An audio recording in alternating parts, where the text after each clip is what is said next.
భారతీయ అర్థశాస్త్ర పితామహుడిగా ప్రసిద్ధిగాంచిన చాణక్యుడు రాజనీతి అర్థశాస్త్రాన్ని ఆకళింపు చేసుకున్నాడు. ఆయన తెలియజేసిన చాలా సూత్రాలు ఇప్పటి సమాజానికి ఎంతగానో ఉపయోగపడుతున్నాయి. తెలివైన వారికి శత్రువులు ఎందుకుంటారో చాణక్యుడు చాలా తెలివిగా చెప్పాడు. అంతేకాదు తెలివైన వ్యక్తికి శత్రువులు కూడా మిత్రులుగా చేసుకునే ప్రత్యేక లక్షణం ఉంటుందట. మంచి ప్రవర్తనకు చాణక్యుడు ఎక్కువ ప్రాధాన్యత ఇచ్చాడు.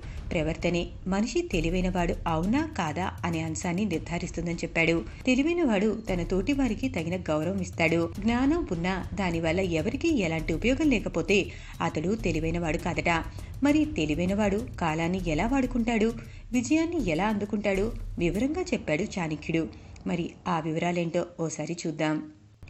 ఎవరో అవునన్నా కాదన్నా ఓ సాధారణ మనిషి జీవితంలో కొన్ని విషయాలపై మాత్రమే నియంత్రణ ఉంటుంది. చాలా విషయాల్లో ఇతరుల సహాయం లేని ముందుకు సాగలేరు. అదే తెలివైనవాడు కొన్నిసార్లు అనవసర విషయాన్ని పక్కన పెట్టి ముఖ్యమైన లక్ష్యాన్ని చేరుకోవటానికి ఎలాంటి వారితో అయినా కాంప్రమైజ్ అయ్యి పనిచేస్తాడు. అందుకే అతనికి శత్రువులుండరు.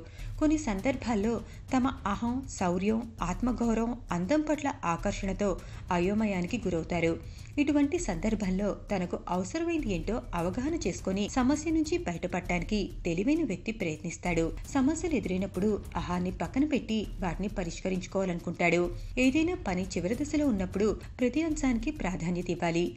ఆ పని వల్ల ముప్పు తొలగిపోయినా అదెందుకు ఎదురైందో తెలుసుకోవాలి. ఈసారి ఆ సమస్య తలెత్తకుండా జాగ్రత్త పడాలి. అనుచిత వ్యాఖ్యలు, అసందర్భ ప్రేరేపణలతో విలువైన సమయాన్ని ఎట్టి పరిస్థితుల్లో వృధా చేయకూడదు. కాలం చాలా విలువైంది. మన రేపు ఈ రోజు కాలంతోనే ముడిపడి ఉంది.